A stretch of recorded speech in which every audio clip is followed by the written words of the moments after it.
Bismillahirrahmanirrahim. Assalamu alaikum dear students. Today we are going to discuss about intermolecular forces from unit number 4, structure of molecules. Intermolecular forces are basically combination of three forces which are collectively called van der Waals forces और इनको जब separately discuss किया जाता है तो ये dipole interaction hydrogen bonding and London dispersion forces पे consist होती हैं। सबसे पहले हमें ये पता होना चाहिए what is meant by the main term intermolecular forces.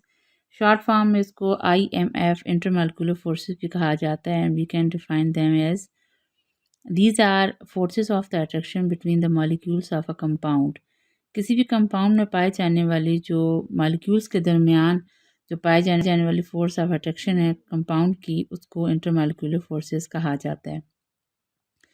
These forces are weaker forces of the attraction। जैसा कि ज़ाहिर है ये मालिक्यूल्स के दरमियान पाई जाती हैं, कंपाउंड के मालिक्यूल्स को कंबाइन करने के लिए नेचुरली ये पाई जाती हैं, तो ये वीकर फोर्सेस होती हैं as compare to chemical bonding. Ionic bonding, covalent bonding से ये वीक होती हैं। These are 25 times weaker than the covalent bond. और ये फोर्सेस जो हैं ये 25 टाइम्स वीकर होती हैं, कमज़ोर होती हैं covalent bond, normal equivalent bond से। मिसाल से हम इसको समझ सकते हैं। इन वाटर मालिक्यूल में जब ये फोर्सेस पाई जाती हैं तो वाटर मालिक्यूल जो है it requires 464 kilojoule per mole energy to break the one bond between the oxygen and hydrogen within a water molecule, but needs only 19 kilojoule per mole to break the intermolecular forces between water molecules। इस बात का मतलब क्या हुआ, अगर इसको diagram को आप देखें, यहाँ पे हमारे पास एक मालिक्यूल है जो कि वाटर का मालिक्यूल है और ये हाइड्रोजन और ऑक्सीजन ये बॉन्ड बना हुआ है। तो hydrogen oxygen bond with in the water molecule हमें ब्रेक होने के लिए 415 किलोजूल पर मोल एनर्जी चाहिए। यानी वो दोनों जो एटम हैं जिस बॉन्ड के ज़रिए जुड़े हुए हैं उसको ब्रेक करने के लिए हमें 415 kilo joule per mole energy चाहिए। ये कैलकुलेशन का एक और मेथड भी है। लेकिन निचली डायग्राम में आप देखें कि दो वाटर मॉलिक्यूल्स के दरमियान जो फोर्स ऑफ अट्रैक्शन है उसको ब्रेक करने के लिए हमें 41 kilo joule per mole energy चाहिए, या जैसे हमने इस मिसाल में कहा कि हमें 19 kilo joule per mole energy दो वाटर मॉलिक्यूल्स को आपस में एक दूसरे से जुदा करने के लिए चाहिए। लेकिन एक अकेले वाटर मॉलिक्यूल के अंदर पाए जाने वाले जो एटम्स हैं हाइड्रोजन और ऑक्सीजन, उनको ब्रेक करने के लिए हमें 464 kilojoule per mole energy चाहिए। तो इसका मतलब ये हुआ कि intermolecular forces these are weak forces as compare to the chemical bonding found between the atoms of the molecule। Next हम आगे बढ़ते हैं कि इंटरमॉलिक्यूलर फोर्सेज जो होती हैं these are much weaker in gaseous molecules but they are stronger in the molecules of the liquids and much stronger in solid substances. ये जो इंटरमॉलिक्यूलर फोर्सेस होती हैं ये बहुत ज़्यादा वीक होती हैं किसमें, गैशियस स्टेट में। यहाँ आप देख सकते हैं क्योंकि गैशियस स्टेट में मॉलिक्यूल्स के दरमियान इंटरमॉलिक्यूलर फोर्सेस चूँकि वीक होती हैं इसलिए मॉलिक्यूल के दरमियान डिस्टेंस भी ज़्यादा होता है। मीन टू से दे have the larger intermolecular spaces. Larger intermolecular forces क्यों होंगी, जब मॉलिक्यूल्स का मॉलिक्यूल के दरमियान फोर्स ऑफ अट्रैक्शन नहीं होगा, इंटरमॉलिक्यूलर फोर्सेस वीक होंगी, तो उस सब्सटेंस के मॉलिक्यूल के दरमियान स्पेसेस ज़्यादा हो जाएंगी। इस तरह अगर हम लिक्विड स्टेट में देखें तो ये फोर्सेस जो हैं लिक्विड स्टेट में स्ट्रॉन्गर होती हैं as compare to gaseous state. इसीलिए इंटरमॉलिक्यूलर स्पेसेस यानी मॉलिक्यूल्स की मॉलिक्यूल के दरमियान जो स्पेसेस हैं वो कम होती हैं as compare to gaseous state. In case of the solid ये अपनी पीक पे होती है स्ट्रॉन्गेस्ट, ये इंटरमॉलिक्यूलर फोर्सेस यहाँ पाई जाती हैं सॉलिड स्टेट में, इसीलिए उनका वॉल्यूम भी डेफिनेट होता है, उनकी शेप भी डेफिनेट होती है। So the melting points of the solids and boiling points of the liquids depends upon the strength of these forces. तो हम कह सकते हैं कि किसी सॉलिड में और लिक्विड में कोई सॉलिड जो है वो उसका मेल्टिंग पॉइंट अगर हाई हुआ तो उसका मतलब क्या होगा, they have the higher intermolecular forces among their molecules. और किसी लिक्विड का बॉइलिंग पॉइंट अगर हायर हुआ तो उसका मतलब क्या हुआ कि उस लिक्विड के जो मॉलिक्यूल है तो स्ट्रेंथ जितनी ज़्यादा इन फोर्सेस की होगी उतना ही हमारे पास सॉलिड एंड लिक्विड्स के मेल्टिंग और बॉइलिंग पॉइंट्स हायर होंगे। नेक्स्ट है कि मज़ीद कुछ फैक्ट्स हैं कि intermolecular forces are of the three types.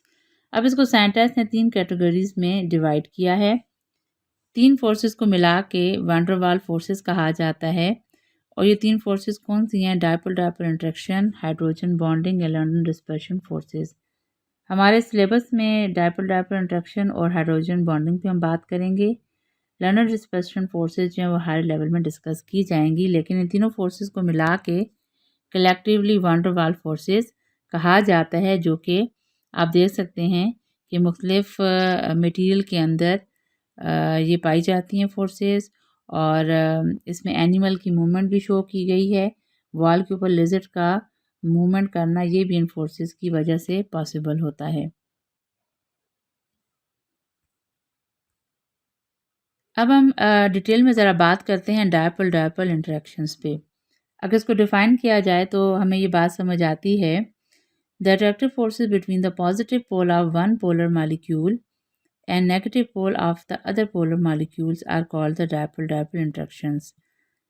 Due to the difference between the electronegativity of the atoms in the molecules, the electrons are not shared equally between two atoms of the polar molecules. So one atom has the partial positive and other atom has partial negative charges on them within the polar molecule. इस चीज़ का मतलब ये हुआ कि जब आप किसी ऐसे मॉलिक्यूल को देखते हैं जिसके ऊपर 2 चार्जेस हों और वो आयनिक भी ना हो, ठीक है? कोवेलेंट बॉन्डिंग जहाँ पाई जाती है उस पे हमारे पास 2 किस्म के मॉलिक्यूल नेचर में एग्ज़िस्ट करते हैं। एक होते हैं जी पोलर मॉलिक्यूल्स और एक होते हैं नॉन पोलर मॉलिक्यूल्स। तो डायपोल डायपोल इंटरेक्शंस उन मॉलिक्यूल्स में पाई जाती हैं जो कि पोलर मॉलिक्यूल होते हैं। अब पोलर मॉलिक्यूल क्या होते हैं? इसको समझने के लिए हम कुछ एग्जांपल्स को आगे देखेंगे। डायपोल डायपोल इंटरेक्शंस जो होंगी वो बेसिकली पोलर कोवेलेंट मॉलिक्यूल्स की वजह से होती हैं और इनको सम टाइम डायपोल्स भी कहा जाता है। Di mean two poles mean two poles, positive pole and negative pole. This molecules has two poles, so one end or pole of the molecule has a positive charge while the other end or pole has the negative charge. या कुछ examples भी हम discuss करेंगे। Some examples हमारे पास जो nature में पाई जाती हैं carbon monoxide, nitrogen monoxide, water molecule, hydrogen sulphide gas, ammonia molecule and hydrochloric acid. ये कुछ ऐसे मॉलिक्यूल हैं कि they have the two poles. अब यहाँ हम HCl के साथ इसकी एग्जांपल को डिस्कस करते हैं कि the force of the attraction between the oppositely charged ends of the polar molecules. The strength of the dipole-dipole forces is depend upon the polarity of the molecule. अब यहाँ हम देख सकते हैं हमारे पास HCl एक मालिक्यूल है। इस मालिक्यूल के अंदर 2 एटम है, हाइड्रोजन और क्लोरीन। हाइड्रोजन और क्लोरीन जो है, जैसा कि मैंने पहले बताया कि इलेक्ट्रोनेगेटिविटी के डिफरेंस की वजह से 2 पोल्स बनेंगे with in the molecule and between the atoms of a molecule. इस बात को मज़ीद समझने के लिए हमें इलेक्ट्रोनेगेटिविटी को पहले देखना पड़ेगा। इलेक्ट्रोनेगेटिविटी एक्चुअली वहाँ पे ऑपरेट होती है जहाँ पे कोवेलेंट बॉन्ड पाया जाए।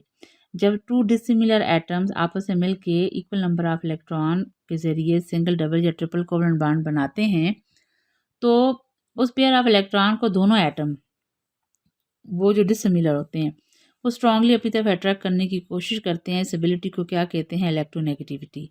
लेकिन जब 2 डिसिमिलर एटम्स आपस में इस पेयर ऑफ इलेक्ट्रॉन को अट्रैक्ट करते हैं तो नतीजे के तौर पर एक एटम जो है वो मोर इलेक्ट्रोनेगेटिव होता है, पेयर ऑफ इलेक्ट्रॉन को स्ट्रांगली अपनी तरफ अट्रैक्ट कर लेता है। दूसरा एटम उसके मुकाबले में लेस इलेक्ट्रोनेगेटिव होता है तो पेयर ऑफ इलेक्ट्रॉन उससे ज़रा दूर चला जाता है। इसके नतीजे में दोनों एटम्स के ऊपर पोल्स अपीयर होते हैं। एक के ऊपर पार्शियल पॉजिटिव और एक के ऊपर पार्शियल नेगेटिव। इससे पहले के लेक्चर्स में हम एक्सप्लेन कर चुके हैं कि पार्शियल पॉजिटिव कैसे अपीयर होता है और पार्शियल नेगेटिव कैसे अपीयर होता है। तो दोबारा मैं रिपीट कर देती हूँ। जब पेयर ऑफ इलेक्ट्रॉन दो एटम्स के दरमियान पाया जाए और कोवलेंट बॉन्ड हो, तो पेयर ऑफ इलेक्ट्रॉन जिस एटम की तरफ ज़्यादा झुक जाएगा due to the strong electronegativity, तो उसके ऊपर पार्शियल नेगेटिव चार्ज आ जाएगा, और वो एटम जो पेयर ऑफ इलेक्ट्रॉन को स्ट्रांगली अपनी तरफ अट्रैक्ट करने में कामयाब हो जाएगा, उसके ऊपर पार्शियल पॉजिटिव चार्ज आ जाएगा। अब एटम्स के ऊपर तो चार्जेस अपीयर होंगे, लेकिन जब ये मालिक्यूल जो हैं अपनी जैसे दूसरे मालिक्यूल के साथ जुड़ेंगे, तो अब यहाँ पे डायपोल डायपोल इंटरेक्शन कहाँ है?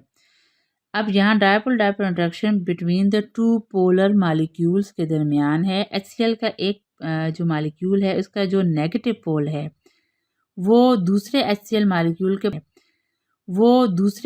मालिक्यूल के पॉजिटिव पोल के दरमियान स्ट्रॉन्ग फोर्स ऑफ अट्रैक्शन को फील करेगा। इसको हम क्या कहते हैं? Dipole dipole interaction.